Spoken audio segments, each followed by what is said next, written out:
born that way. Many Americans who aspire to own a home are unable to save enough for a down payment on a house, and starting to think that maybe home ownership is just outside of their reach. Folks who live in factory towns and in rural communities, who have lost jobs, are wondering if those jobs will ever come back. Many Americans are worried about how they'll afford the prescription medication they depend on. All of this is happening at a time when many of the biggest corporations continue to make record profits while wages have not kept up pace. We have some of the greatest terrorists in the world in our country right now. We have no idea where they are. We have no idea anything about them. They could be in Iowa. They could be in Idaho. They could be here. Because every border is right now running around every state. Every state is a border town. Every state is a border state. They're flying them in by the hundreds of thousands. Can you believe it? Every day, millions of Americans are sitting around their own kitchen tables and facing their own financial pressures. Because over the past several decades, our economy has grown better and better for those at the very top, and increasingly difficult for those trying to attain, build, and hold on to a middle-class life. In many ways, this is what this election is all about. The American people face a choice between two fundamentally very different paths for our economy.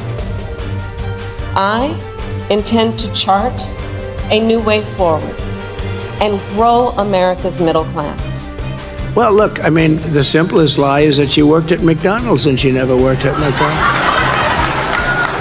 She worked at McDonald's and I didn't work there. She didn't work there. Donald Trump intends to take America backward to the failed policies of the past. He has no intention to grow our middle class.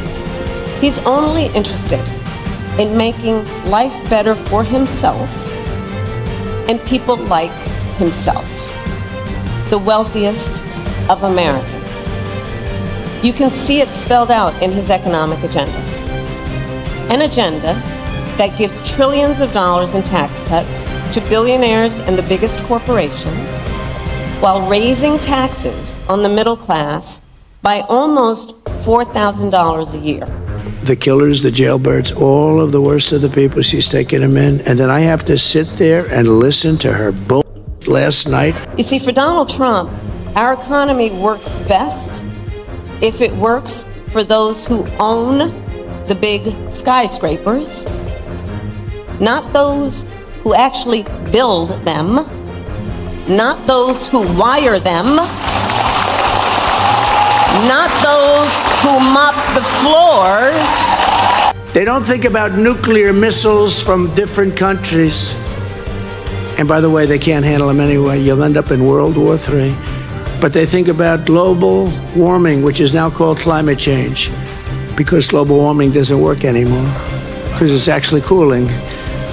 It worked for a few seasons, but now it's not working. So climate change, a much better term because that covers everything. Warming, cooling, rain, sun, it covers everything.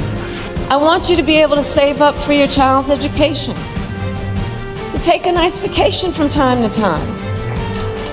I want you to be able to buy Christmas presents for your loved ones without feeling anxious when you're looking at your bank statement. If Kamala is reelected, your town and every town just like it all across Wisconsin and all across our country, the heartland, the coast, it doesn't matter, will be transformed into a third world hellhole. That's what's going to happen, 100%. I want you to be able to build some wealth.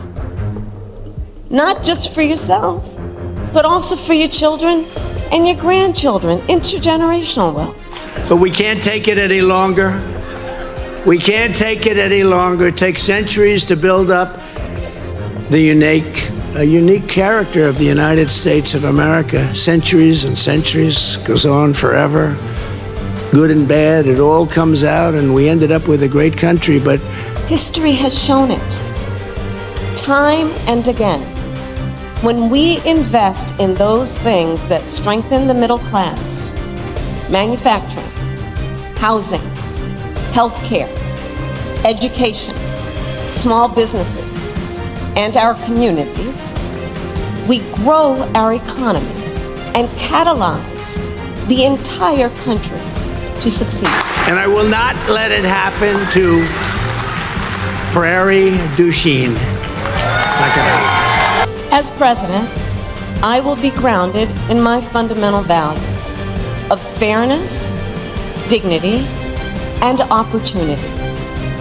And I promise you I will be pragmatic in my approach. We have to get these people out. We got to get them out of here, okay? Got to get them out of here fast. You got to do what you got to do. You got to get these people back where they came from. You have no choice. You're going to lose your culture. You're going to lose your country. You're going to have crime, the likes of which nobody has ever seen before. Because I believe we shouldn't be constrained by ideology and instead should seek practical solutions to problems. Realistic assessments of what is working and what is not. Applying metrics to our analysis. Applying facts to our analysis. In this election, we need record turnout from our small towns. We need the heartland of America to stand up and to rescue this nation. We have so many great little towns and cities. You add them all up, and they're big. They're big. That's what I've always had, but they're trying to destroy them. And they're petrified, I told you. They're petrified of what's happening. Even if they haven't gotten the migrants yet, they're all coming. We need the entire Midwest to get out and vote, and early mail-in voting for everywhere. The Midwest has been so powerful for us. This area has been so powerful for us. You've been powerful for us, but Wisconsin. And I believe companies need to play by the rules.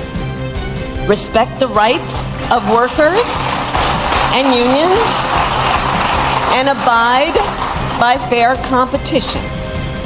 And if they don't, I will hold them accountable. And if anyone has a question about that, just look at my recommendation.